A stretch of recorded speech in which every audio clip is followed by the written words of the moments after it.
Merci d'avoir choisi Canal Congo Télévision pour vous informer. Le chef de l'État a demandé à la ministre nationale de l'Enseignement et Nouvelle Citoyenneté d'assurer un accompagnement ponctuel aux différents prestataires et de gérer les aspects techniques liés à la publication des résultats par les opérateurs retenus. Le souci était d'éviter les polémiques de l'édition 2022-2023. Il a dit lors de la 3e réunion du Conseil des ministres. Suivez à ce sujet le compte-rendu du porte-parole du gouvernement. Du renforcement de la crédibilité des résultats de l'examen d'État. Le président de la République a instruit le gouvernement à consolider la crédibilité des résultats de l'examen d'État et d'en améliorer la gouvernance, d'autant plus qu'il constitue l'épreuve phare de notre système éducatif en ce qu'il sanctionne la fin du cycle secondaire d'enseignement. La publication de l'édition 2022-2023 a suscité une vive polémique au sein de l'opinion. C'est pourquoi, pour l'édition 2023-2024, le président de la République a engagé la ministre d'État, ministre de l'Éducation nationale et Nouvelle Citoyenneté, à veiller strictement sur la fiabilité du processus et la crédibilité des résultats. Il s'agit concrètement d'assurer à temps la prise en charge des différents prestataires et de gérer les aspects techniques liés à la publication des résultats par les opérateurs sélectionnés. La ministre d'État, ministre de l'Éducation nationale et Nouvelle Citoyenneté, Raïssa Malou, lors de ce Conseil des ministres, tenu le 5 juillet 2024, souligné la nécessité de mettre en œuvre les accords signés à Bibo entre les banques syndicales des enseignants et le gouvernement pour garantir une rentrée scolaire 2024-2025 apaisée. Elle a aussi insisté auprès du ministre des Finances sur le respect des engagements pris par le gouvernement dans son secteur pour garantir la paix sociale et un climat favorable de travail. Suivez le porte-parole du gouvernement à ce sujet. Nécessité de respecter les accords des Bibois. La ministre d'État, ministre de l'Éducation nationale et Nouvelle Citoyenneté, a fait le point au Conseil de la nécessité pour le gouvernement de mettre en œuvre les engagements des accords de Bibois pour la paix sociale et une rentrée scolaire 2024-2025 apaisée.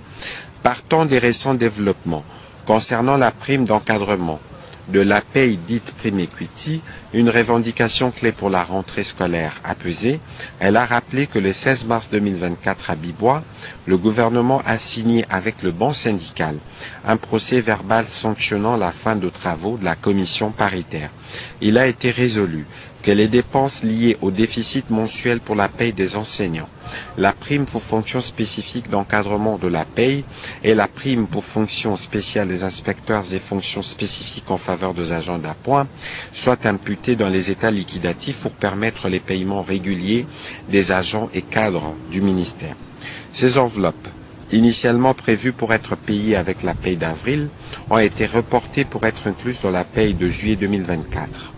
Or, l'enveloppe de mise à disposition n'a pas atteint les montants convenus, ce qui a exaspéré l'exaspération de bénéficiaires. La ministre d'État, ministre de l'Éducation nationale, a sollicité l'implication du gouvernement, en particulier de ministre de Finances, signature de l'accord précité, pour décanter cette situation. Le Conseil a pris acte de cette note d'information. Le chronogramme du processus de publication des résultats de l'examen d'État session 2023-2024 est connu. L'inspecteur général de l'Éducation nationale et Nouvelle Citoyenneté l'a rendu public. En effet, selon ce chronogramme, la réception des mâles est prévue du 1er au 20 juillet. Le dépouillement aura lieu du 1er au 28 juillet. Le scannage et contrôle des copies scannées du 3 juillet au 1er août. Le contrôle des résultats avant publication va du 20 juillet au 28 août et l'élaboration du palmarès et production du rapport final du 11 au 24 août prochain. Une période de 55 jours est programmée pour réussir toutes ces opérations. Les syndicats des enseignants des écoles primaires publiques de la province du Nord Kivu appellent la ministre de l'enseignement primaire, secondaire et technique de répondre à leurs doléances depuis longtemps car l'enseignant de l'école primaire est négligé. Ceci l'ont dit dans une réunion préparatoire de l'année 2024-2025. Je vous propose d'écouter Sophie Valinande, porte-parole du syndicat des enseignants des écoles primaires publiques du Nord Kivu, au micro de Joël Kamab. Nous sommes là juste pour dire félicitations à tous les enseignants des écoles primaires publiques en province du Nord Kivu et pour tous les autres aussi sur l'étendue nationale qui ont su finir l'année scolaire en beauté malgré les difficultés multiples qu'ils traversent. Néanmoins, ici, nous venons d'une réunion du comité du CNPP, laquelle réunion nous a permis de faire l'évaluation de tout ce que nous avons pu traverser au courant de l'année scolaire 2023 et 2024. Nous avons constaté que, comme d'habitude, c'est devenu la routine vraiment, où il y a les assises, où nous avons encore assisté aux assises des Bibois, dans lesquelles on a promis payer, ajouter 20 000 francs au salaire de l'enseignant, mais aussi amener sa prime de gratuité à 80 000 francs, lesquelles actions n'ont pas été faites et encore une fois, l'enseignant a pu subir des promesses. Ainsi donc, nous nous levons par des réunions préparatives, lesquelles réunions nous nous levons encore une fois pour mettre garde, pour vraiment hausser la voix et surtout que nous avons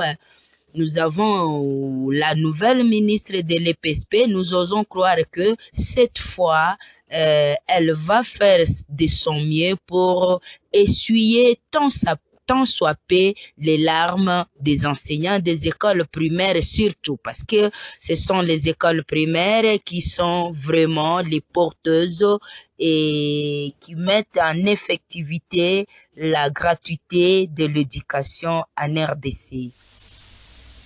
Autre chose, clôture à Brazzaville de la conférence internationale sur la forestation et les reboisements avec la forte participation de la RDC. Le chef de l'État congolais, Félix-Antoine Tshisekedi, a été représenté à ces assises par la ministre d'État de l'Environnement et Développement durable, Eve Bazaïba Massoudi.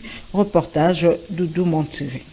Ouverte le 2 juillet 2024, la première conférence internationale sur la forestation et les reboisements s'est clôturée ce vendredi 5 juillet 2024 au Centre des conférences internationales de Kintele au Congo-Brazzaville. Sous l'égide du président congolais Denis Sassou Nguesso, le segment de haut niveau a débuté par une séance de planning à l'esplanade du centre avant la cérémonie solennelle sanctionnée par un communiqué final après 4 jours de travaux marathon des experts. L'on retiendra que la forestation et le reboisement sont des piliers dans la lutte contre le changement climatique. Après examen des recommandations ministérielles, le segment présidentiel a adopté 9 de ces recommandations avec un avant-projet des axes prioritaires du cadre stratégique décennal pour la forestation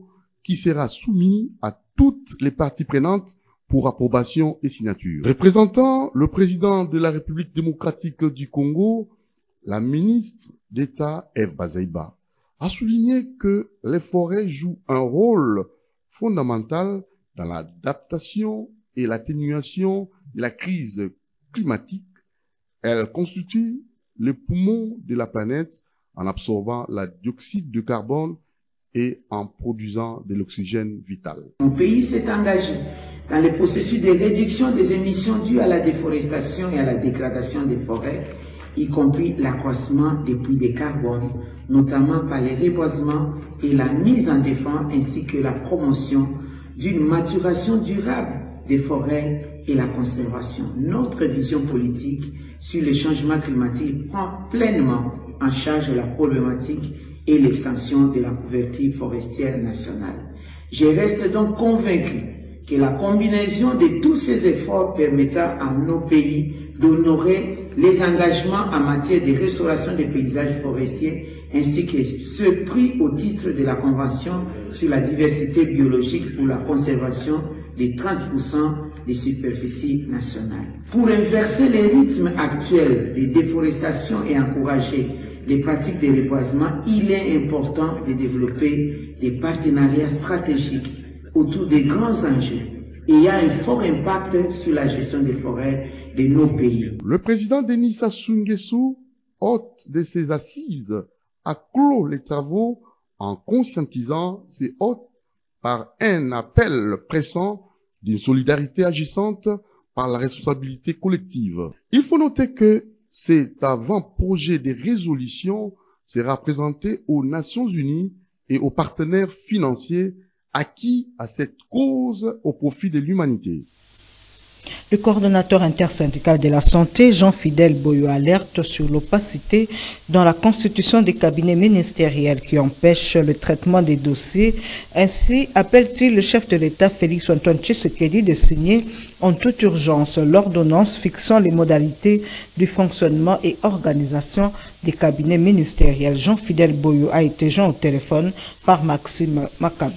Lorsque nous nous référons à l'article 91 de notre Constitution qui stipule qu'une ordonnance délibérée en conseil des ministres fixe l'organisation, le fonctionnement du gouvernement et les modalités de collaboration entre le président de la République et le gouvernement ainsi qu'entre les membres du gouvernement. Nous nous rendons compte que la dite ordonnance n'est pas encore disponible, ce qui justifie l'absence des membres de cabinet du Premier ministre ainsi que des ministres. Ceux qui travaillent actuellement dans les 10 cabinets sont supposés être des journaliers politiques. Les cabinets ne sont pas encore constitués parce que l'ordonnance en question n'est pas disponible.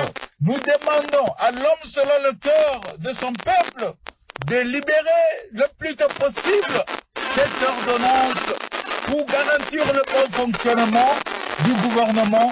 Tout est bloqué. Nous estimons que nous aurons ça le plus tôt possible. Et puis les conseillers communaux votés par la population lors des élections du 20 décembre 2023 n'ont jamais perçu leurs émoluments, une situation qui inquiète plus d'un Congolais à l'instar de Maître Toussaint Béa, cadre de l'Alliance pour le changement, parti politique cher à Jean-Marc Kabound, qui appelle le gouvernement à rétablir ces conseillers communaux dans leurs droits. Suivez. Une question qui dérange, à savoir les conseillers municipaux aujourd'hui sont conduits en montant de panurge auprès de certains bourgmestres des communes, à croire qu'il y avait une parodie électorale, on les concède, mais c'est une chose qui est constitutionnelle. Aujourd'hui, nous constatons que les conseillers, nos conseillers communaux sont maltraités auprès du bourgmestre.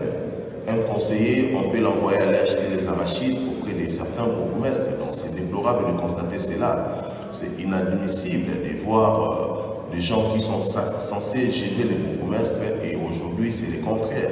Ce sont des bourgmestres qui les entretiennent comme des garçons de course. Et ça, nous n'admettons pas que cela soit en continu parce que cela ne valorise pas nos conseillers municipaux.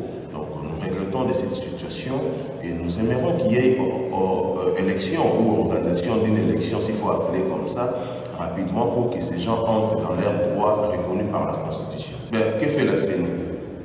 Que fait la CENI? Parce qu'il y aurait un montant déboursé à la hauteur de 1 400 000 $ pour organiser les élections. Mais nous avons vu un communiqué de la CENI qui réclame encore de l'argent. Ça, c'est de la nappe de Denis Kadima. Nous avons dit, nous, de l'opposition, que Denis Kadima n'était pas sérieux. Et voilà, aujourd'hui, il n'est pas à mesure d'organiser même cette forfaiture des élections. C'est dommage. Insécurité à Kinshasa, plusieurs familles à Badara et Mikondo, dans les communes de Lansele et Kimbanseke, ont abandonné leur domicile, craignant cette insécurité, et les éléments de la police ont mis la main sur quelques-uns de ces jeunes délinquants. Regardez. Le banditisme urbain à travers les phénomènes Kuluna bat son plein dans plusieurs coins des quartiers Mikondo et Badara, dans les communes de Lansele et de Kimbanseke. Des groupes de gangs dénommés arabes et américains s'y est installés confortablement au point de rendre ces coins invivables. Ils s'affrontent nuit et jour, défiant souvent la police au point de pousser plusieurs familles de quitter leur domicile à cause de cette insécurité qui occasionne des morts et des blessés. Il a fallu l'intervention des éléments de la police de GMI qui est conduite par le colonel Serge Yengue, qui ont surpris ces jeunes délinquants appelés communément Kuluna en pleine bagarre pour mettre la main sur certains d'entre eux, tels que les chefs des gangs du quartier Mikondo, ces jeunes qui a reçu un coup de machette au niveau du crâne de la partie adverse. Le souhait de toute la population est que la paix revienne dans ces coins de la capitale de la République démocratique du Congo. Et ce constat dans la capitale, les déchets plastiques envahissent les sols, les caniveaux et les cours d'eau, empêchant ainsi la circulation d'eau et sa pénétration dans le sol. Une pollution qui a des conséquences non seulement sur l'environnement, mais aussi sur le plan sanitaire. C'est un constat établi par Lola Kinyama. Les caniveaux, les rivières, les avenues ou encore les rues de Kinshasa sont transformés en poubelles géantes où tout le monde jette les déchets plastiques, spécialement les bouteilles après usage, ceci sans être inquiétés. Si pour certains, c'est par manque de poubelles, pour d'autres, c'est une question d'habitude. Et comme conséquence, les plastiques stagnent à l'entrée de caniveaux, empêchant l'écoulement normal des eaux usées. En effet, ces emballages plastiques sont à la base de plusieurs catastrophes dont les Kinois sont victimes, notamment les inondations, la destruction du sol, les érosions ainsi que l'insalubrité. Une véritable bombe qui détruit la planète. Les décisions du gouvernement provincial prises pour remédier à ces problèmes restent lettres mortes, notamment la note circulaire interdisant la production, l'importation, la commercialisation et l'utilisation des sacs et d'autres emballages plastiques dans toute la ville de Kinshasa. Un texte qui proscrit l'utilisation de sachets par la vente de l'eau conditionnée et interdit formellement de jeter les plastiques sur la voie publique. Et le projet Kintoko entendait Kinshasa Label, qui consiste à acheter auprès de Kinois le bouteille plastique, semble être essoufflé face à l'ampleur de la situation, les défis étant immenses, alors qu'il démontre à suffisance que les bouteilles en plastique constituent la matière première qui, une fois transformée, produit localement les bouteilles plastiques et décourage les importations. Le problème de salubrité requiert de moyens importants. Ainsi, pour faire face à ces emballages en plastique qui prennent les années avant de se détruire, les gouvernements devra-t-il pas prendre la courageuse décision en interdisant les emballages en polyéthylène, compromettant le développement de tout un pays? Ainsi s'achève ce journal sur Canal Congo Télévision. Merci de l'attention soutenue et bon week-end chez vous.